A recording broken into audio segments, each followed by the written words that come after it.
What's up, everybody? Welcome to another episode of the Club JG podcast. I'm your host, yours truly, John Graham, a.k.a. JG. Got a special guest with me today. He is a former NFL safety, the former fifth-round pick of the 2015 NFL draft by the Chicago Bears.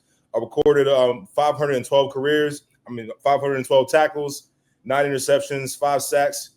Also played for the Green Bay Packers, the New York Jets, Jacksonville Jaguars. Started every single game for 5 consecutive seasons from 2019 to 2023. Former Penn State Nittany Lion, former Calvin Hall brother, Adrian Amos. Welcome to the show, bro. What's good, man? Thank you for having me. Absolutely, man. I appreciate your time. Absolutely. So we're going to get right into it, man. So both our former school, Penn State, they have a huge game, huge top 10 matchup this Saturday, going up against the number 6 Oregon Ducks. They're coming into town for Penn State's annual whiteout game. You and I both know how iconic that atmosphere is. Just real quick, give me your thoughts on this Penn State team as a whole. A lot of people have been talking about Penn State hasn't played the toughest schedule. They've had kind of 3 kind of cakewalks, if you'll say, and they haven't really been tested yet. What are your thoughts on this Penn State team so far? How do you feel this game is going to go for them with number 6 Oregon coming into town? Man, this is a big game for them. It's a big game for them. It's not the all and be all because, as you know, you got the playoff and everything, so a lot of teams get in, and Oregon and Ohio State, you know what I'm saying? Those 2 games that they have on that schedule, those are the top 2. Those are what they need to get prepped for this playoff this year. You know what I'm saying? Because the expectations are high for Penn State. So you have to see what they're going to do this game against Oregon, and this is going to be big. This is their first real test. You can't really say all these are tune-ups. They were 3 tune-up games, and we went to this top matchup. You got a big-time quarterback, a couple big-time receivers, and you'll see against this Penn State defense, who has been playing very well so far this season. But like I said, they haven't seen anybody like this yet. But you know, I predict a win. That whiteout atmosphere, I don't think Oregon has been in an atmosphere like that yet.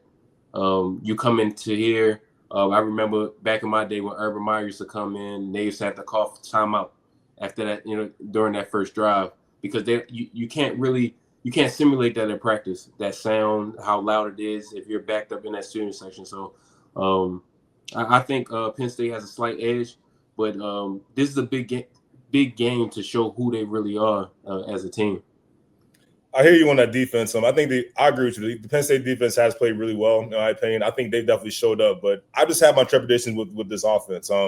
Last year watching them, the biggest thing for me was that it didn't seem that they really used their wide receivers. It was all Tyler Warren, or it was that duo in the backfield with Katron Allen and Nick Singleton. 2 really good running backs. I think they're both going to be high in next year's draft. But like you said, this is their big test. It comes down to Drew Allen, his first big test here.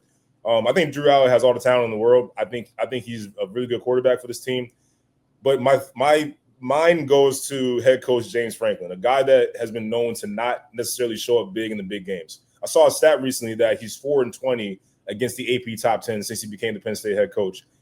I have Penn State going to the national championship this year. I think that the door is very much open for them. I think they're just as good as this Ohio State team that's ranked number 1 in the country right now. But over the years, I've said this before about Penn State, and they just flat out have not shown it, especially against the likes of an Ohio State. What is it about this team this year that will back up my pick to have them go to the national championship game? What do you see there? They have pretty much everything. They need somebody to step up on the outside, though. Just like you said last year, but who was the guy, the go-to guy at receiver? It was the tight end. It was Tom. He was their best player. It was Warren on offense last year. Between him, Singleton and Katron. If I said his name right, you got those 3, and then this year, it's a collective. Everybody has to make the plays. We don't know who their guy is on the outside yet. Like, we don't know for sure who their guy is on the outside, and we'll see soon. We'll see in these big games. This is where you see who your big dogs are, is when you play against Oregon, when you play against a team like that. But they have everything. You can't say this is a time. This just like how I know you're a Ravens fan. When you have everything, when you have all the pieces, it come down to are y'all going to execute, and who's going to show up in those big moments? Who those guys that you didn't think were going to be that turn out into that. You know what I'm saying? So that's what it comes down to, and you get to see those in those big games against these big time matchups against this big time receiver, this big time quarterback. Absolutely. And good segue to my next question. Obviously, it's a sore subject for me right now, but we watched the Ravens fall last night to the Detroit Lions. Really good well coached team in Detroit Lions under Dan Campbell. The Ravens started out 1-2. Their defense has been absolutely horrid. Like I don't think most Ravens fans in the 30 years of existence are not used to seeing this type of defense do that. We're talking about two 98-yard drives that Detroit came in Baltimore. It was a crazy stat that I've seen that no team has done that to a Baltimore Ravens defense in Baltimore since 2001, have two 98-yard drives for touchdowns. What do you think as a former safety in the NFL, what do you see with this Ravens team that has been their biggest issue, especially on the defensive side of the ball? Definitely get it together. I got to really dissect and look at the defense and look at the all 22 and everything to see exactly what they're in, what they're doing, if it's some miscommunications. But they haven't been able to stop the run. When you can't stop the run, it opens up everything else as well. It's been some miscommunications, bad eyes, a couple of those fourth downs, play action, bad eyes in the backfield from the DBs. Letting up the big fourth down at the end of the game.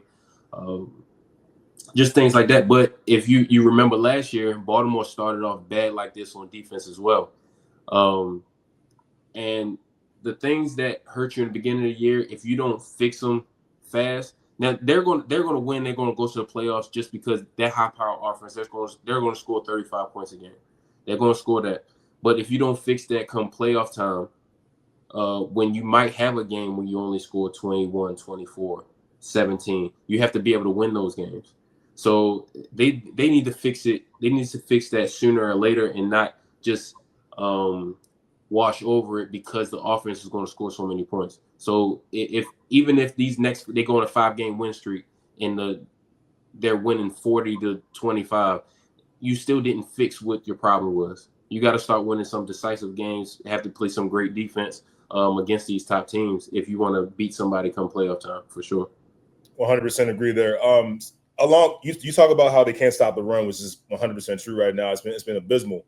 I look at the pass rush as well, how they have just not been able. Detroit had 7 sacks last night. Now, with some of that, maybe a coverage sack with Lamar Jackson holding the ball a little bit too long, trying to get somebody open, trying to stay in the pocket, maybe try to scramble a little bit too late, maybe. But I feel like how important is a pass rush for defense, especially for a secondary, to hold up well and be effective? How crucial is the pass rush as opposed to the interior defense? Pass rush is crucial. It's big time. The pass rush and the run game starts up front. Everything. The pass game and the run game starts up front, I should say. And it comes down to those big guys up front. But like I said, it all starts with the run. If they can run the ball every play, you have to call certain coverages to get more eyes to the run. You have to the safeties creep up. You have to play certain things. You don't get into those 3rd and long where the defensive line can just pin their ears back and go rush. You know what I'm saying? Now you have to play differently. You know what I'm saying? If you got to play man every single play in order to get pressure on the quarterback, if you got to play man and blitz every single play, it's not going to bode well for that secondary, because now you get crossers, now you get play action, corners, you get pick routes, you get stuff like that. So I feel like with defense, it all starts with the run game. If you cannot stop the run, it's going to be very hard to stop a team. No, 100%. You played for one of the most iconic franchises in NFL history, in the Green Bay Packers, in the NFC North Division. The Packers are known as probably one of the favorites in the NFC to maybe knock out the Philadelphia Eagles. I want to say they're in that top 3 or 4. If you've gotten a chance to check out the Packers, obviously they added a game record in Michael Parsons recently. Tell me what Michael Parsons does for this team, and do you see Green Bay as a sneaky Super Bowl favorite in the NFC? To be honest, before the season, my picks was Baltimore versus Green Bay in the Super Bowl. Okay. My pick, just looking at the rosters, how stuff going, looking at how Jordan Love has grown, looking at how good Lamar is. You know what I'm saying? Because to me, Lamar's the best player in the NFL. You know what I'm saying? You're talking about just all around, he's the best player in the NFL to me. When you look at those two teams and their makeup, especially if the Ravens fix that defense, if they fix that defense, I think those two can go. As far as Green Bay, Micah adds that dimension. You have to keep your eyes on him over there because he's so fast off the ball, so quick off the ball. You have to chip him. You have to, you know what I'm saying? You have to block him, and it allows for those DBs to make plays, make plays on the ball. That opens up a lot. You know, as long as they continue what they've been doing, they've been playing great on defense. I know they had a little slip up here against the Browns this past week. But it happens. It's the NFL. You lose. Sometimes things happen. I don't see Jordan Love making those same mistakes that he made late in the game with the late pick. I don't see them only scoring 10 points the rest of the season. You know what I'm saying? But the good thing about them, different from the Ravens, is they lost the game, but their defense played super well, and you know their offense is going to fix it. You know what I'm saying? You know that offense is not. That's just a bad game for the offense. You know they're going to fix it. With the Ravens, it's just kind of shit. It's kind of scary with giving up that amount of points. But we only in week 3, so you know what I'm saying. You don't want to jump on everything. People fix stuff quick in the NFL. People fix it when you have the players, and I think the Ravens have the players. I think the Green Bay have the players, and I think it's going. I think both of them are going to have deep runs in the playoff for sure. Yeah, I'm with you. I'm not quite there with like pushing the panic button with the Ravens, even though they started out 1-2. This is a tough schedule. I know after their bye week, I think the schedule really softens up a lot for them. You know, I don't see Derrick Henry continuing to fumble the ball at critical moments in time because he's been so great at that his entire career. Our boy Trevor Williams, I was on Highly Opinionated with our guy Josh, and he had said that he wanted Derrick Henry to stop wearing those sleeves that he wears. He's saying that basically that's like wearing silk, and that the balls is going to basically pop. It's easier to pop out or everything. Do you think that's a big factor with Derrick Henry going forward? Do you think he's in his head right now? Like, what happens to a player, especially a running back, where you go through something like that? What does it do to the psyche of a player, even as great as Derrick Henry is? The sleeves thing, that's different coaches, different people, they think different things about when it comes to sleeves and things like that. I think Derrick Henry been wearing them for a while though, so it may help him to take the sleeve off. I know some coaches that don't allow you to wear sleeves as a running back or ball carrier. There's some coaches that just don't let you wear them. But I don't think it's become a problem with him.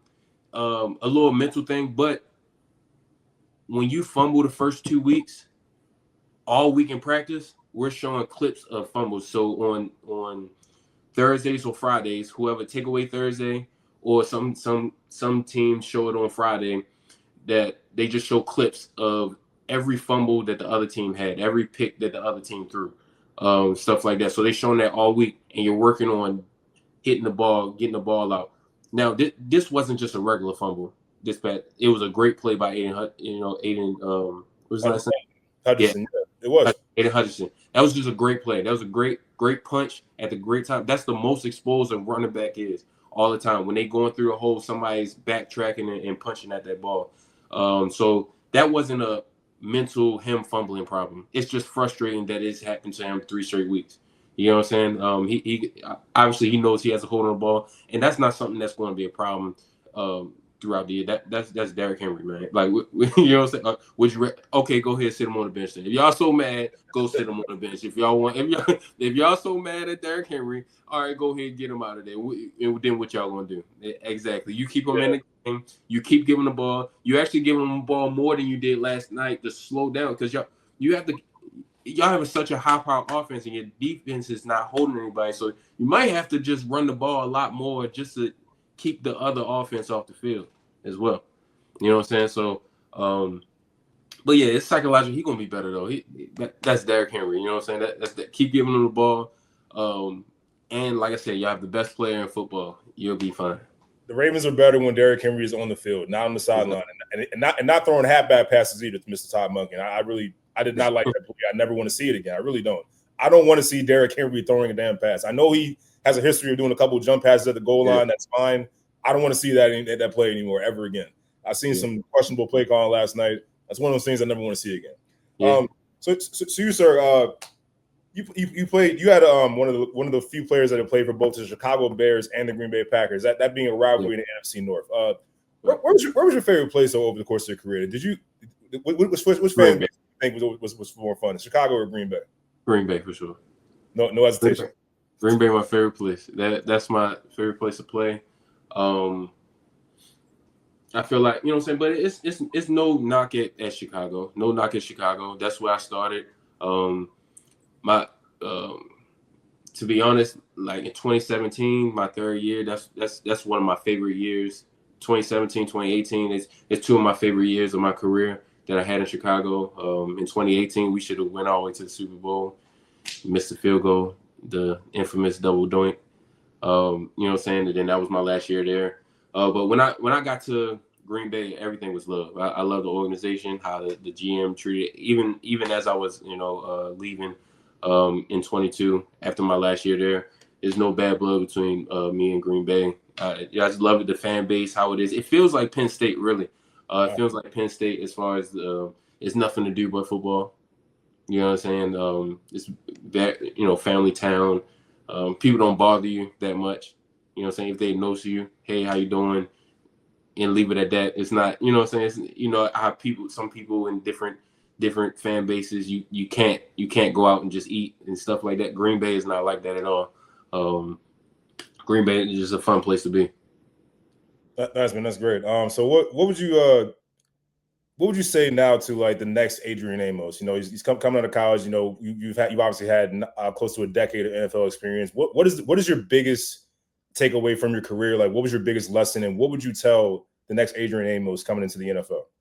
All right, don't cheat me now. I had 10. I got the whole decade. It's not close to a decade. I apologize, man. A whole decade, 10 years. My bad, brother. Whole decade. But what do I tell? What I tell the next Adrian? Keep your head down and work. You know what I'm saying? Things can change like that. Things can change like that, up or down.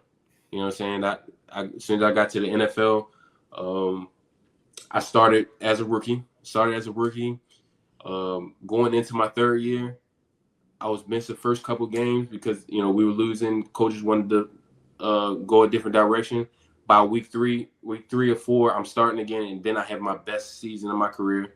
You know what I'm saying? And then I start having many games after that straight. You know what I'm saying? They end up playing a 10-year career, got paid and everything. So it's like there's up and downs and flows, but it's what you do when you're having that downtime.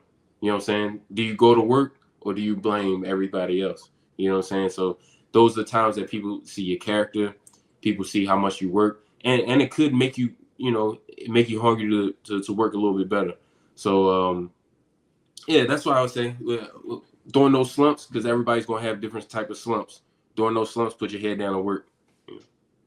Absolutely, man. So what are you up to these days? Like now that football is coming to an end, what are you up to these days?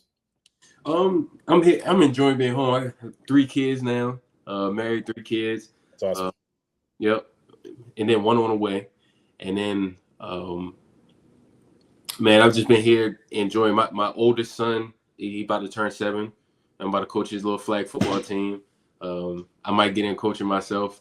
We'll see. I really wanted to take this year off to just see everything I want to do. Obviously, I'm in a lot of business things and a lot of business stuff that's about to come out. I have a lot of businesses going on.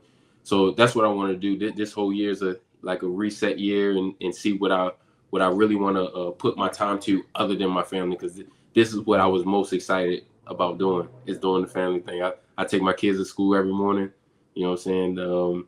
And it's just been great. That's what it's all about, man. First of all, congratulations on your third kid on the way. Is there anything we need to know about the business ventures? Anything you got coming out that we should keep an eye on with Adrian Amos? That should keep an eye on. I do have. I'm going to launch a fragrance. That's coming out soon.